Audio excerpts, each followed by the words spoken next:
குருபியோ நமக. காஸ்மிக் கனெக்ஷன்லேருந்து ஜெயலட்சுமி ஸ்ரீராம்.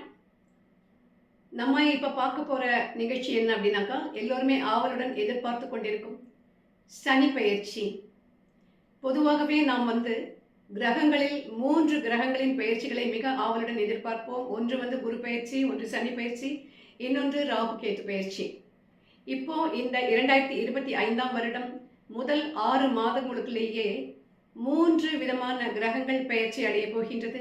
அதாவது மார்ச் மாதம் 29ஆம் தேதி இரவு 9:45 சனி பகவான் கும்பராசியிலிருந்து மீன ராசிக்கு மாறப்போகிறார். ராகு கேது பெயர்ச்சி நடக்க இருக்கிறது. மே மாதம் குரு பகவான் ரிஷபத்திலிருந்து மிதுனத்திற்கு மாறப்போகிறார்.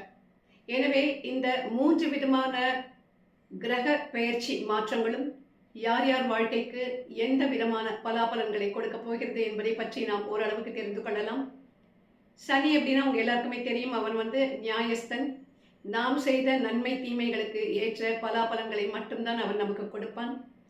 அவன் மிக ஸ்ட்ரிக்டான ஒரு டீச்சர், சிறந்த ஆசிரியன்.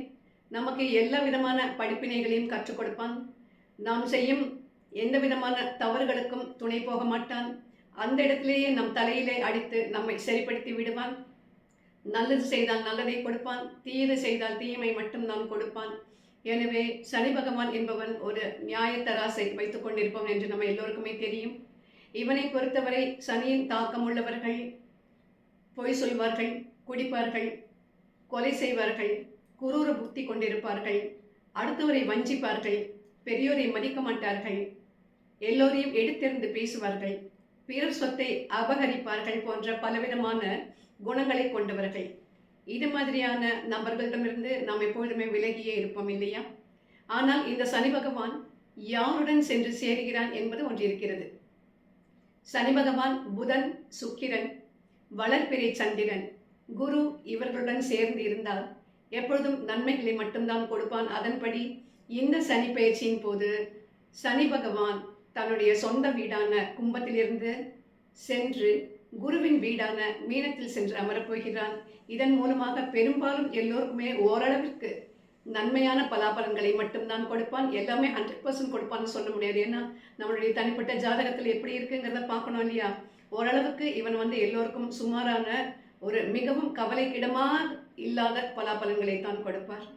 இந்த பெயர்ச்சி காலத்திலே 6 கிரகங்கள் ஒரே ராசியிலே சேரப்போகிறது. அதாவது மீன ராசியிலே சூரியன், சந்திரன், ராகு, சனி, புதன், சுக்கிரன் என்ற 6 கிரகங்களும் மீன ராசியிலே ஒன்று கூட போகின்றது.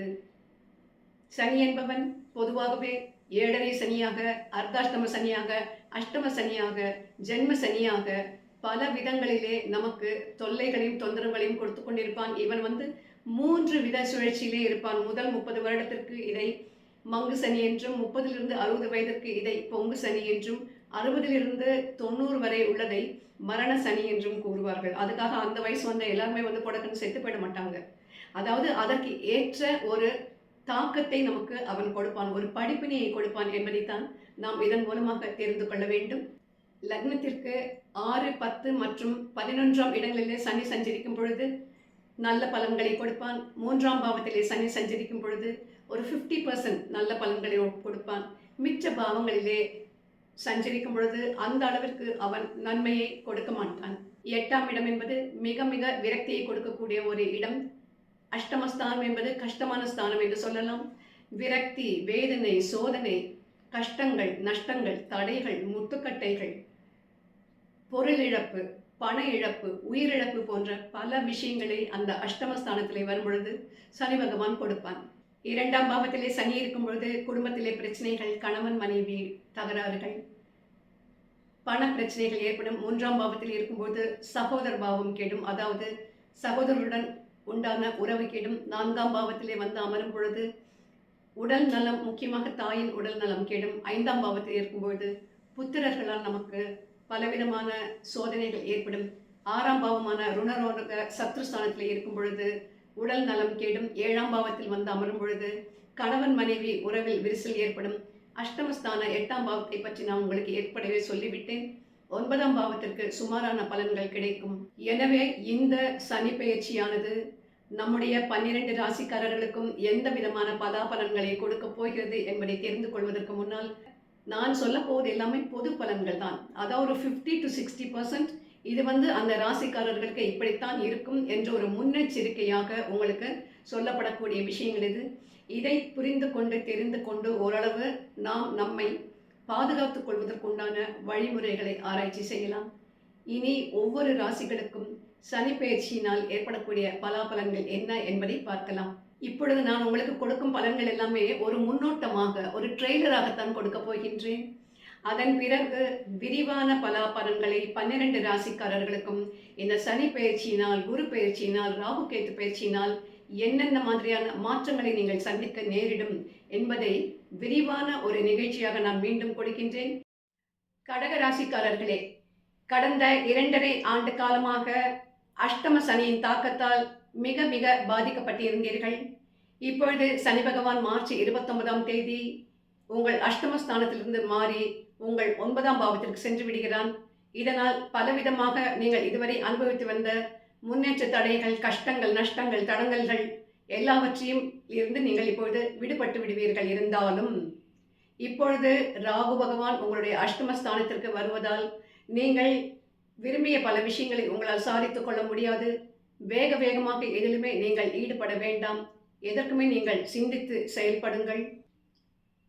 சனி அஷ்டமஸ்தானத்திலிருந்து விலகினாலும் ராகு கேத்து உங்களுக்கு நல்ல நிலைமையில இருக்க போவதில்லை. இருந்தாலும் ஓரளவுக்கு குருவின் பார்வை பெறுவதால் உங்களுக்கு ஒரு 50% பிரச்சனைகளிலிருந்து நீங்கள் விடுபடுவீர்கள். எதையுமே ஒரு ஆத்திரத்துடன் வேக வேகமாக செய்து முடிக்க வேண்டும் என்ற அந்த வீராப்புடன் செய்ய வேண்டாம். பொறுமையாக, நிதானமாக உங்களுடைய வெல்விஷர்ஸுடன் கலந்து ஆலோசித்து சிந்தித்து செயல்படுங்கள். நான் மீண்டும் சொல்கிறேன், இதுவரை நான் சொல்ல எல்லாமே பொது பலன்கள் மட்டும்தான். தனிப்பட்ட பலன்கள் ஒரு ஜாதகத்திற்கு தெரிய வேண்டுமென்றால் அந்த ஜாதகருக்கு இப்பொழுது கோச்சாரத்தில் என்ன தசை நடக்கிறது, என்ன புக்தி நடக்கிறது, என்ன அந்தரம் நடக்கிறது, இப்பொழுது சனி தசை நடந்து கொண்டிருக்கிறதா அல்லது சனி புக்தியோ சனி அந்தரமோ இருக்கின்றதா போன்ற பல விஷயங்களை அலசி ஆராய வேண்டும். இதை தவிர சனி உங்களுக்கு உச்சனாக இருக்கிறானா, நீச்சனாக இருக்கிறானா, சுபராக இருக்கிறாரா, பாபராக இருக்கிறாரா, சமராக இருக்கிறாரா, அல்லது வக்ரகதியிலே இருக்கின்றாரா, சொந்த வீட்டிலே இருக்கின்றாரா, ஆட்சி வீட்டிலே இருக்கின்றாரா, எதிரி வீட்டிலே இருக்கின்றாரா போன்ற பல விஷயங்களை அலசி ஆராய்ந்த பிறகுதான் துல்லியமான கணிப்புகளை ஒவ்வொருவருக்கும் நாம் கொடுக்க முடியும். கூடி விரைவிலே நாம் மீண்டும் சந்திப்போம். வாழ்க வளமுடன்.